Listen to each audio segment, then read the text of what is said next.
warahmatullahi wabarakatuh. Alhamdulillahirrahmanirrahim. Wassalatu wassalamu ala asyrafil anbiya'i wal mursalin sayyidina wa habibina wa syafi'ina wa maulana Muhammadin wa ala alihi wa ashabihi ajma'in. Wa subhanaka la ilma lana illa ma 'allamtana innaka antal alimul hakim. La haula wa la quwwata illa billahil 'aliyyil 'azim. Teman-teman mukarramin, para alim, para ulama, para guru, khusus guru kita, orang tua kita, Ustaz, tentu saja Guru Haji yang baru menerima nih Pak Haji. Alhamdulillah beliau sehat walafiat. Yang mudah-mudahan kita doakan beliau sehat walafiat, panjang umur, berkah semuanya, amin. Lupa juga guru kita Ustaz Jamil, Ustaz Abdul Hada yang baru sampai dari kampung tadi sore Pak. Tadi sore 10 hari liburan. Anda sampai dengan selamat dan walafiat. Yang kita doakan beliau juga sehat walafiat, panjang bulan berkah untuk semuanya. Dan para guru, para asatidz, para hujjaj, ya alhamdulillah sekarang sudah kumpul semuanya guru kita yang mudah-mudahan beliau semuanya, para guru kita, para sepuh, para sepuh, yang mudah-mudahan kita doakan selalu ya. Dan tenang ya, saya juga kita tunggu oleh-olehnya dari Demak ini. Mudah-mudahan dari oleh-olehnya bukan banjir ya. Aman semuanya, semua mudah-mudahan semua guru-guru kita, para sepuh, para hujjaj yang sudah kumpul bersama kita semuanya, kita doakan semoga beliau semuanya sehat walafiat, panjang umur dan berkah buat semuanya. Tak lupa dan seluruh yang semuanya, bapak-bapak, ibu-ibu, kepada seluruh kaum muslimin wal muslimat dimanapun saja berada, yang mudah-mudahan kita semuanya, keluarga dan keturunan kita selalu dimuliakan Allah Subhanahu wa Ta'ala. Amin ya rabbal alamin. Alhamdulillah, kita bersyukur kepada Allah Subhanahu wa Ta'ala. Tanpa terasa kita sudah ada di bulan Syawal yang hari 11 ya, 11 atau 12. Tidak terasa kita sudah mau nyampe pertengahan Syawal.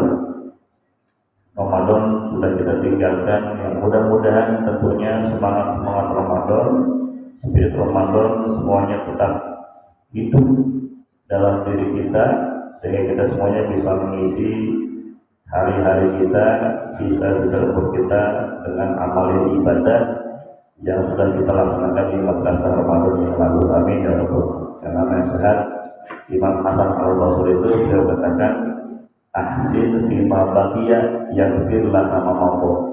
Perbanyak berbuat kebaikan di sisa waktu, di sisa umur, di sisa usia, di waktu yang memberikan kepada kita semuanya. Yaghfir, pasti akan diampuni, pasti akan ditutup.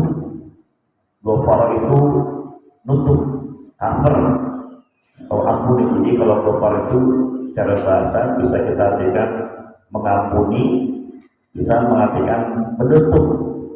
Jadi kalau di sisa usia kita perbanyak amalan yang kita tingkatkan minimal istiqomah, terlebih pasca Ramadan yang lalu, maka pasti amalan-amalan yang kurang, amalan-amalan yang hilaf yang lalu ditutup, di cover, diampuni, yang firlah amal yang sudah lewat.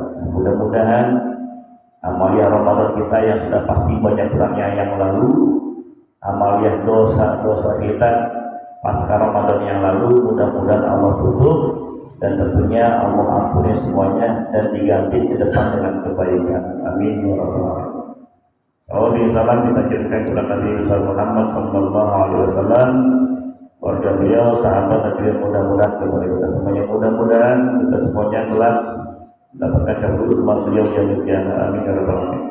Bapak Ibu kaum muslimin wal muslimat rahimakumullah, sebagaimana yang kami sampaikan di malam Jumat yang lalu, dan juga sebagai semangat juga dari DKM Huda, bahwa pasca Ramadan jangan lama-lama liburnya, karena kelamaan liburnya nanti amalnya kurang. Makanya untuk menjaga semangat Ramadan yang masih hangat, kita lanjut dengan taklim dan dakwah dan kegiatan yang lain. Malam Jumat yang lalu sudah kita mulai dengan taklim yasinan dan kajian kitab juga. Nah, malam Ahad subuh ini kita mulai, dan semestinya kita minta kepada guru kita Bapak Zaman, karena beliau berhalangan. Alhamdulillah Al-Fakir izinkan mulai taklim kita Ahad subuh ini. Mudah-mudahan dengan semangat menghidupkan taklim yang menjadi fondasi dakwah ini semuanya menjadi amalia kita, pemberat, penyempurna, penutup amalia-amal kita kurang yang lainnya. Amin ya rabbal alamin. Dan tentunya kami tak lupa juga atas nama DKM Pemuda dan pengurus dan juga melalui mewakili semua jamaah, kami mengucapkan taqabbalallahu minna wa minkum siyamana wa siyamakum. Mudah-mudahan Allah menerima semua amal ibadah kita di Ramadan yang lalu, amalia puasanya, sedekahnya, sholatnya, dan amal yang lainnya. Wa antum wa nahnu bi khairin kulli a'da. Mudah-mudahan kita semuanya selalu dalam kebaikan di setiap waktu, setiap tahunnya. Amin ya rabbal alamin. Mudah-mudahan kita nanti ketemu lagi yang bulan Ramadan yang lalu. Amin ya rabbal alamin. Bapak Ibu jamaah dirahmati Allah Subhanahu wa taala, sebelum kita mulai ta'al pada pagi hari ini, kami mohon keikhlasannya untuk mengirimkan doa kepada almarhum orang tua, jamaah dan sahabat tetangga. Lebih khusus kita kirimkan kepada almarhum Alhamdulillah Bapak Syahril bin Sahril, ya, beliau jamaah istiqomah juga kita, sekaligus juga beliau istiqomah dan perhatian juga dengan kita. Tak pernah lupa beliau selalu berinfak dan sedekah ketika masa hidupnya, ya bahagia. Beliau wafat, kita kirimkan doa semoga beliau dan juga almarhum Ibu Harkati binti M. Arsad, beliau sakit, mudah-mudahan Ibunda Harkati binti M. Arsad ini lekas sehat walafiat, jangan segala penyakitnya. Dan mudah-mudahan apa yang menjadi niat dan hajat beliau keluarga besar almarhum Bapak Syahril bin Sahril, yang kami juga kemarin waktu pemimpinan zakat fitrah bertemu dengan putranya, kami sampaikan pesan jangan lupa terus perjuangkan dakwah daripada keinginan almarhum Bapak beliau Syahril bin Sahril. Mudah-mudahan niat dan hajatnya dan usahanya selalu berikan kemudahan sehat walafiat, lancar, berkah, dan berdoa sehat walafiat. Dan tentunya buat semua donatur yang tidak bisa kami sebutkan satu persatu, yang mudah-mudahan semua menjadi amal ibadah solehnya, dimudahkan segala dosanya, dikabulkan hajatnya, dimudahkan pekerjaannya, berkah sehat walafiat semuanya buat kita semuanya. Ala dini al-Fatihah. أعوذ بالله من الشيطان الرجيم. بسم الله الرحمن الرحيم. الحمد لله رب العالمين الرحمن الرحيم مالك يوم الدين.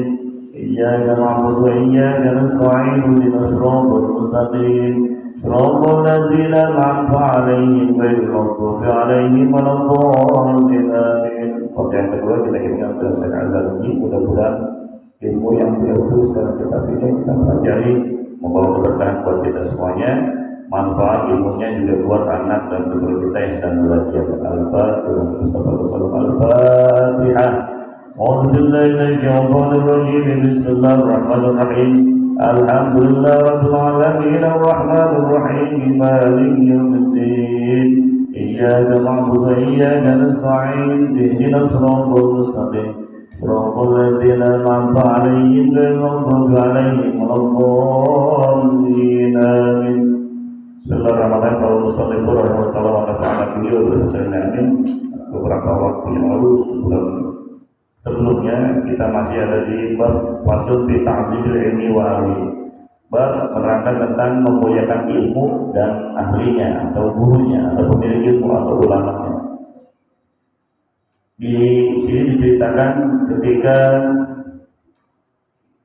Syekh Imam Ajal Samsul A'imah Al-Halwani, beliau ketika menetap dalam satu kampungnya karena beliau dakwah keliling, lalu beliau menetap dalam satu kampung, dalam satu tempat karena ada peristiwa yang beliau harus menetap di situ. Nah, Imam Samsul A'imah ini ternyata para santrinya tahu bahwa Syekh Sa'dul Aimah menetap dalam satu kampung ini atau satu daerah ini. Lalu begitu dengar santri-santrinya, mungkin kalau dulu mah nggak ada grup WA ya, jadi dengar kabar aja bahwa gurunya ada menetap dalam satu kampung. Makanya seluruh santri-santrinya yang pernah belajar dengan beliau menziarahinya, mendatanginya, mengunjunginya, nengokin.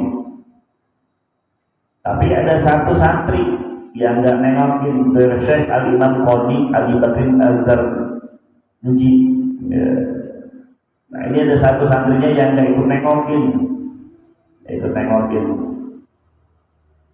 yang lain mah pada nengokin, ini kagak.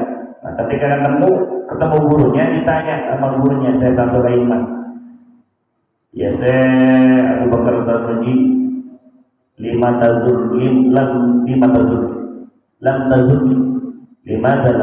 kenapa engkau nggak kunjungin saya? Yang lain pada kunjungin saya, cuma ente doang nggak kunjungin saya. Sekolah untuk masygulan bi khidmatil walidah. Ya saya mohon maaf aja nih Pak, nggak kunjungin guru karena saya sedang sibuk mengabdi berkhidmat kepada ibu saya. Ola turzakul umroh, ola turzakul rola kedasi. Ya. Oh begitu. Ya udah, berarti ente dikasih rezeki umur panjang. Ya, jawabannya begitu. Ente dikasih rezeki umur panjang, tapi saya nggak dikasih rezeki kenikmatan belajar. Dikasih nikmat umur panjang, tapi nggak dikasih nikmat rezeki belajar ilmu. Kenapa? Karena kalau memang ilmunya pengen manfaat, ilmunya pengen berkah, berkhidmat dengan orang tua wajib, mengunjungi bersilaturahmi dengan guru, itu juga diharuskan. Biar apa? Biar ada rezeki, biar ada berkah ilmunya. Ini penting, ini kita saling mengutari. Makanya sekalian saya mau ngajak, kita belum kunjungin guru kita Kiai Nasin Zen. Tadi malam rencananya mau kesana, cuman pasti masih dalam kerja. Insyaallah ya saja. Nanti hari Ahad ini kita mau konfirmasi dengan beliau kapan beliau punya waktu, entah asar, entah Bante Isa. Yang jelas kita kudu ziarah mengunjungi sampai dengan guru kita Kiai Nasin Zen. Yang minimal kita telepon, karena insya Allah Senin akan kita mulai kembali kajian kita ta'alif atau fatul.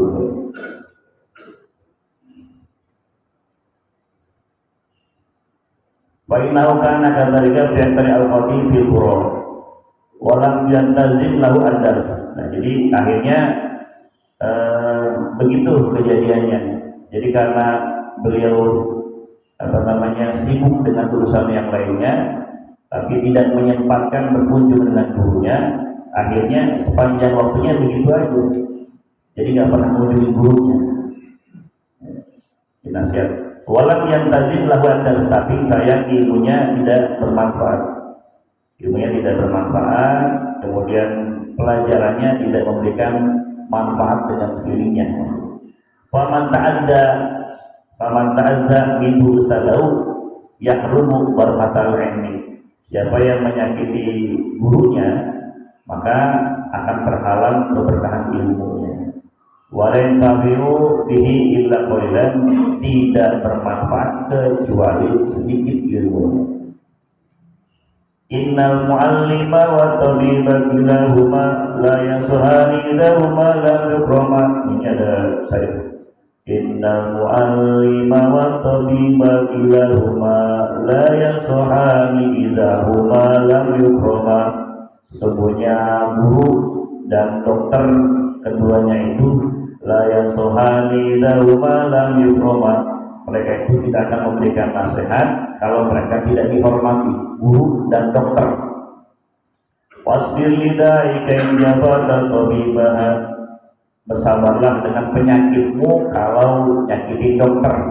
Kalau dokter nggak diikuti nasihatnya, ya resepnya, kemudian kalau resep itu ya, diagnosanya arahan dokter, dia mau berobat pengen sembuh dengan wasilah ikhtiarnya, tapi nasihat dokter nggak diikutin. Jangan makan gorengan dulu, makan gorengan dulu. Makanya kalau sholat subuh, kalau jamaah bangunnya susah. Kalau begitu selesai assalamualaikum, pengennya bubar aja. Padahal di dalam kitab Talim Mutalim, kalau habis sholat jangan buru-buru berdiri kabur, karena itu salah satu cara rumus tips agar rezekinya ngalir cepat. Tapi di belakang ada. Ini kadang-kadang gitu salah sore, dan kiri kanan aja pengen ke belakang, pengen juga kalau mati jalan.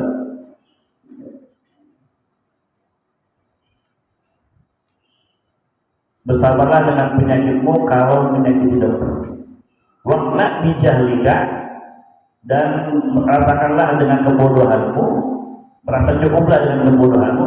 Injabota mu'allimah, kalau kita menyakiti guru. Jadi kalau nasihat guru nggak diikuti, arahan guru agak diikuti, malah nyakitin, maka dia akan hidup dengan kebodohan. Waktu bijalika injabota mu'allimah. Wahukia anal khalifata Harun ar-Rasyid, diceritakan bahwasanya Khalifah Harun ar-Rasyid ba'atha innahu ilal asma'i, beliau Harun ar-Rasyid punya putra,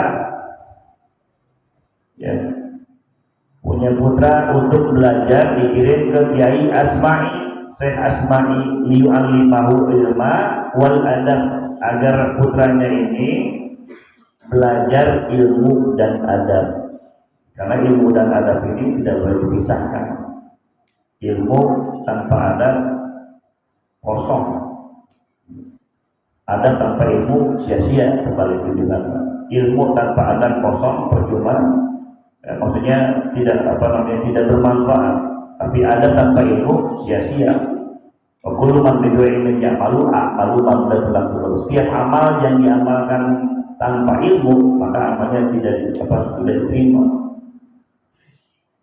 Jadi Imam Harun ar-Rasyid mengirim putranya Syekh Asma'i belajar ilmu dan adab kepada Syekh Asma'i. Fara'ahu yauman, satu saat Harun ar-Rasyid ini ketika lagi mengunjungi putranya yang belajar sama Syekh Asma'i, ya wa tawqa'u wa yaksilu rijlahu. Beliau Syekh Harun ar-Rasyid ini melihat guru anaknya Syekh Asma'i ini sedang wudhu. Beliau berwudu dan membasuh kakinya. Wabdul Khalifati, sedangkan putra Khalifah, putranya beliau Syekh Al-Rasyid ini, ketika gurunya sedang berwudu dan membasuh kakinya, yasubul ma'a ala rijlihi, menuangkan air wudunya ke kakinya. Syekh Asma'i lagi wudu, sedangkan putranya ini dilihat sama Harun ar-Rasyid sedang menuangkan air ke atas kakinya. Fa'atabal khalifatul Asma'iyah. Ya, kemudian menegurlah. Khalifah ini menegur Syekh Asma'i, enggak senang bila dia melihat hal tersebut. Enggak senang Harun ar-Rasyid ini melihat gurunya wudu, tapi anaknya cuma suruh nuangin airnya doang, nyiram airnya doang ke kakinya. Faqala berkatalah Harun ar-Rasyid, ya Syekh, innama ba'athuhu ilaika litu'allimahu wa tu'addibahu. Ya Syekh Asma'i, saya kan nitip anak saya untuk belajar ilmu dan belajar adab. Walimada lam ta'murhu yang yasubbal ma'a bi'ihdayadaihi wa yaksila bil ukhra rijlaka. Tapi kenapa engkau enggak nyuruh, enggak ngasih tahu, enggak memerintahkan satu tangan nyiramin air wudunya ke kaki? Kenapa nggak nyuruh satu tangannya lagi suruh ngusap anggota wudunya itu? Gitu maksudnya. Kalau kami kan dilihatnya cuma nyiramin doang air wudu ke gurunya, Ternyata Harun Ar-Rasyid nggak senang lihat begitu. Mestinya ya saya suruh ngirim anak ini nitipin dia diajarin ilmu dan diajarin adab. Tapi kenapa kok anak saya cuma nyiramin doang? Mestinya satu tangan nyiramin air, satu tangannya lagi mestinya wudu ngusap anggota badan kau yang wudu begitu. Luar biasa kalau itu. Kalau kita punya anak disuruh-suruh sama gurunya, jangan ngomong. Saya ingat dulu saya punya dalam PPA itu saling enak badan, tapi saya usahain ngajar lah gitu di masjid. Cuma lagi enak badan masuk angin tuh, lagi mus-mus, habis ngajar bisa kalau saya kan benar tuh. Coba beliin Arif, beliin tolong angin. Kalau lihat dia kira lu aja lu yang suruh setelah pulang semuanya berhenti ngaji semuanya. Gurunya kita beliin talang angin cair, talang angin yang keluar, pada nyolong lu aja. Ya udah, pada berhenti aja. Besok kalau mau ngaji datangin orang tuanya di sini ya. Kalau masih mau ngaji lanjut, orang tuanya di sini. Orang tuanya datang tuh. Gue nggak apa-apa, saya kasih tahu, saya mah nggak marah, cuma kesel. Cuman tetap Pak, kalau saya kan ya ngaji ini juga, ini jangan-jangan di gurunya kurang ikhlas. Ini jangan-jangan gurunya lagi baper, lagi nggak punya duit, jangan begitu tuh. Tapi perlu juga dikasih tahu adabnya sama bapak ibunya. Bu, saya dulu di pesantren begini diajarinnya, biar begini dan begini. Cuman kalau nggak mau nggak apa-apa. Cuman anak-anak kita itu malah lempar-lemparan kayak begitu, kayak bukan anak nggak pernah ngaji. Kata ibunya, kata bapaknya, bisa Ustaz, ngaji aja terus, mau digapok, dihukum, terserah terus. Ya Allah, di zaman sekarang nih hati-hati, hanya penting hal-hal yang kecil yang sepele itu penting ya begitu, karena biar mereka tuh ngerti adab dengan gurunya. Harapan kita, walaupun ngaji nggak pinter-pinter amat, walaupun belajar nggak cerdas-cerdas amat, tapi yang kita harapkan adalah bagaimana ilmunya itu berkah. Jangan sampai nanti ketemu guru, ketemu Pak Haji Eko, buang muka, karena begitu aja. Guru bayi juga ada. Saya juga ada yang begitu. Ketemu gurunya buang muka, ya nggak apa-apa, kita nggak rugi. Yang rugi kan nanti ilmunya yang manfaat. Jadi saya suruh belajar ilmu dan adab.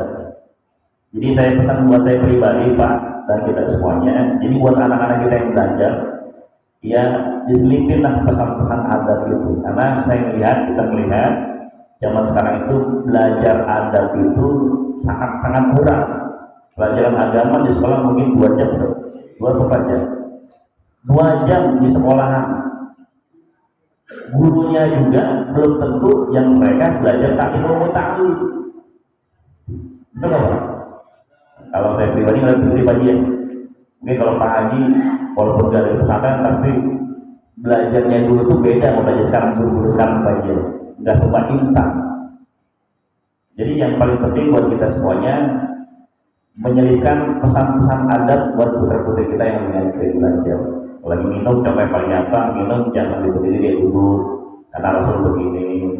Kalau lagi belajar dengerin Pak Guru ya, gitu. Yang simpel-simpel aja. Karena anak usia dini itu mengerjakan apa yang mereka lihat, bukan apa yang mereka pahami. Jadi kalau bapak ibunya contoh paling kecil minum sambil berdiri, apalagi tangan kiri di depan anaknya, ya anaknya juga bakal begitu. Ma'fil aba fil abna, kebiasaan bapak ibunya bakal nurun sama anak-anaknya. Nah makanya pesan Ramadan ya kita perbaiki diri kita, terus taat kepada Allah istiqomah, mudah-mudahan ini akan ngalir kepada putra putri kita. Jadi titik pesan pelan-pelan atau sedikit demi sedikit tentang adab biar mereka berpaham.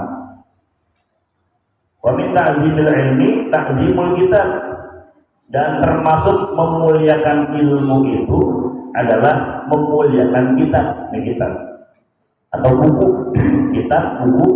atau yang berhubungan dengan belajar kita. Memuliakan ilmu itu salah satunya contohnya adalah memuliakan kitab. Fa yang bagi oleh diri ini Allah yang sudah kitab illa bitaharatin. Nah, sebaiknya kalau kita mau megang kitab, mau megang buku, maka usahakan kalau bisa dalam keadaan suci, wudu dulu, begitu. Jadi jangan sampai, mohon maaf, apalagi kalau kita ini aja kan sarannya harus dalam keadaan suci. Apalagi jangan sampai kita megang Quran pakai celana pendek, pakai tank top, walaupun punya wudu. Jadi kita punya adab juga. Ilmu itu sampai sebegitunya. Jadi harus dalam keadaan suci. Ini sebagai bukti menghormati atau bukti atau bentuk menghormati ilmu, menghormati kita juga.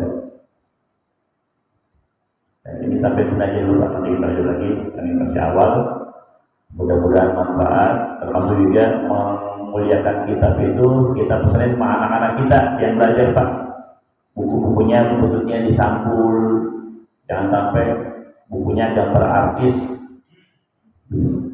artisnya cakep, nggak pakai sampul, apalagi yang bukunya buka aurat, itu bertolak belakang. Ya, mereka kan Yahudi itu merusak generasi kita itu bukan cara dengan perang, tapi dengan cara budaya diselipin. Bukunya, gambarnya, gambar-gambar artis yang berbau pornografi dan sebagainya, kita sampul. Makanya kalau di sekolah kita arahkan bukunya disampul yang rapi. Kemudian setelah disampul, kalau bisa bukunya jangan sampai pengok-pengok. Kadang-kadang bukunya jangan lipat-lipat, dicoret-coret bagian bukunya, dicampur-campur. Buku apa? Buku campuran, kayak es campur bukunya. Jadi itu kan bentuk sebagai penghormatan ilmu. Malah kalau kami di Pondok Darul Rahmah dulu, pakai Super Makmur, ketika lulus pesantren selama 6 tahun, begitu nanti kelulusan, salah satu wajib lulusnya buku dari kelas 1 sampai kelas 6 dihadirkan kembali. Sampai begitu. Jadi buku dari kelas 1 sampai kelas 6 tuh diadain lagi. Udah pada rusak, kebanjiran kan. Kalau dari rumah Jakarta sebab sering banjir. Tulis ulang. Jadi kelas 1 ada berapa buku, itu ulang terus sampai ada. Jadi diperiksa buku-bukunya dari kelas 1 sampai kelas 6. Berarti mestinya kalau di SD kelas 1 sampai kelas 6 SD itu buku-bukunya ada semua. Sama kita ini sebagai menghormati ilmu, termasuk menghormati kita, menghormati buku. Jadi ini kita pesan buat putra-putri kita yang punya ikro, kalau ikronya ada rusak, suruh dirapiin. Ini jangan sampai kita ngaji ikro, yang ini ke sana, udah kayak punya penentu. Kan ini ilmu gitu. Nah, Quran juga sama. Bahwa Quran kalau kita dulu kecil diajarin Nabi bahwa Quran itu di dada, habis ngaji kita diciumkan gitu kan. Kalau sekarang kan bawa Quran ditenteng-tenteng. Nah, kalau bawa Quran ditenteng-tenteng itu berarti nggak pernah ngaji ta'lim ilmu ta'lim. Buku, apalagi Quran, buku aja dihormati, dijaga, dikeliling yang rapi. Kalau rusak, ya dirapin yang rapi. Nah, malah kalau saya punya teman, Bapak Ibu mungkin kenal Ustaz Suryanto yang masih kecil. Assalamualaikum. Dia pernah nasihatin saya begini, Ustaz, kalau mau rezekinya lancar, kalau kemudian salah satunya Ustaz cari kitab atau Quran, mushaf Quran yang udah rusak, udah berantakan, diambil lagi, diapain Pak? Bukan dibakar, tapi dirapiin lagi, bisa beli rapi, taruh paling atas. Itu salah satu untuk mendatangkan rezeki kata beliau begitu. Kan ini bukan di awal Pak Haji ya. Quran yang udah rusak, yang udah berantakan, dirapiin, dibikin juz per juz. Nah ini satu amalan. Ini saya mau cerita dikit. Ada saya punya teman di Cengkareng.